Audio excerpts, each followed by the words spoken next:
Everyone, good morning. Ang topic natin for today, lahat ba ng laman ng Biblia ay salita ng Diyos? So, maraming tao ang ginamit ng Panginoon, mga propeta, si Peter, si Juan, na kung saan iba pang mga disciple niya ang nagsulat nito. Pero hindi ibig sabihin na kasi sa Bible, nagsasalita din ng mga demons, mga fallen angels, mga propeta. Hindi tinutukoy nito ang salita. Ang tinutukoy nito is yung kabuo o ang istorya ng Bible na kung saan kinasiyahan ng Diyos na gumamit siya ng mga tao, ng mga author para maiparating sa atin ang kanyang gustong ipahayag sa atin patungkol sa kanya at patungkol sa kung ano yung gusto niya na malaman natin patungkol sa mga bagay-bagay na makakabuti para sa atin. So, ito yung kabuuan story ng Bible na ang nagsasalita, kumbaga,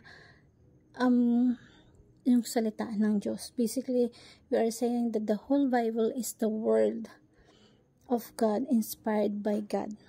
Kinasiyahan ng Diyos para ipahayag sa atin. Sabi nga, yung concept na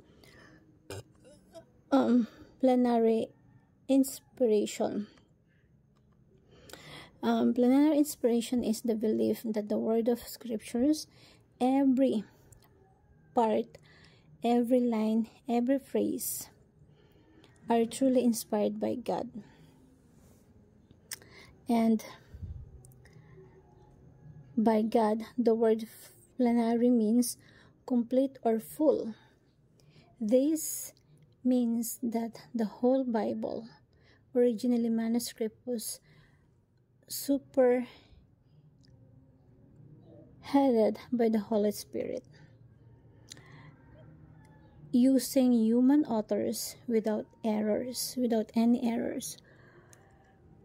This scriptures isn't just inspired in spots, but in entirely the voice of God.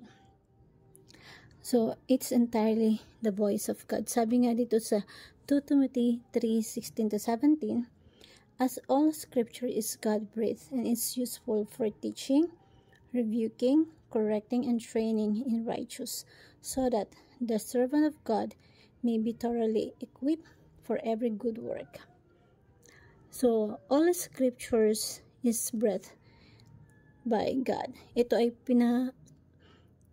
kinasiyahan ng Diyos upang maging pakinabang sa atin dahil ito ay nagtuturo ng katotohanan sa pagtutuwid ng mga maling gawain natin. Pagsasanay para sa matuwid na pamumuhay upang ang lingkod ng Diyos at maging ganap at handa sa lahat ng mabubuting gawain. All scriptures is equally and entirely inspired by God. Kinasihan ito ng ating Panginoong Diyos, and the Bible authority is the divine origin, at hindi po ito galing sa tao. Hindi galing sa propeta or sa kung sino man. The Bible is under God's principles. Hindi siya over our mind or over our principle. Hindi rin siya under sa batas ng tao.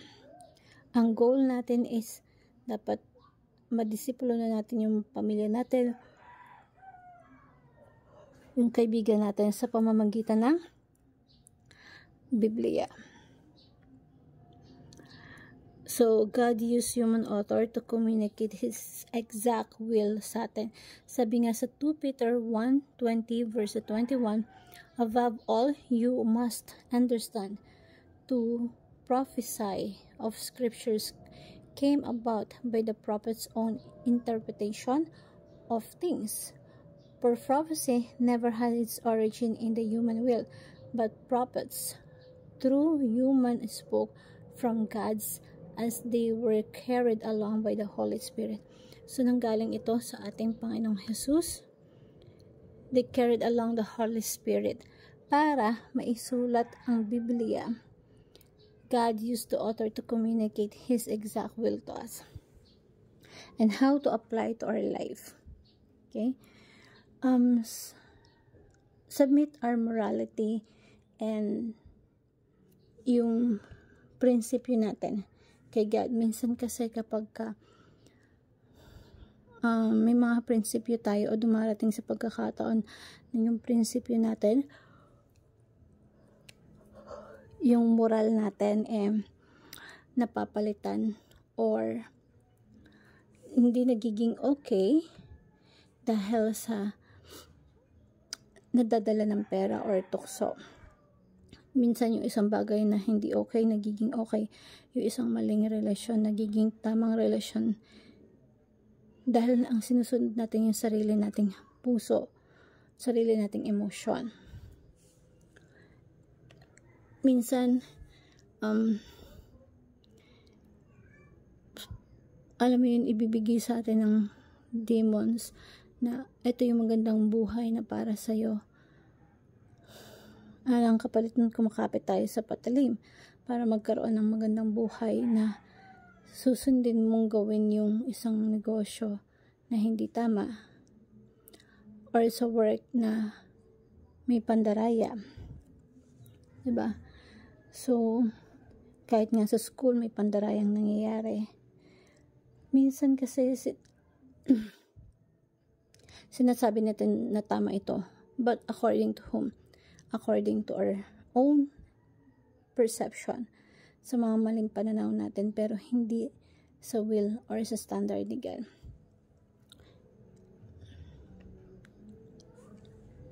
We can confront lies and deception sa buhay natin. Yung mga temptations, yung nagkakaroon tayo ng mga changing will. If mamuhay tayo ng hindi matuwid, mamumuhay tayo basically or living under the God's in favor.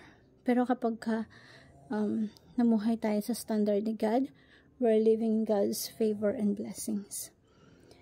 Maaaring sasabihin ng demonyo, ito yung maganda para sa buhay mo, ito yung makakabuti sa'yo. Pero susundin mo yung maling pagkakakitaan ng pera. So, at the end, kumakapit tayo sa patalim pagka ganun, diba? So, magiging miserable lang yung buhay natin na mamuhay tayo na nakasunod sa tukso at hindi sa favor ni God. Because in God's favor, you will find peace, you will find joy, you will find walking under the Word of God. So, hope dito po sa verse natin, may mga matututunan tayo and you learn something na ma-apply natin sa buhay natin. Thank you everyone and God bless.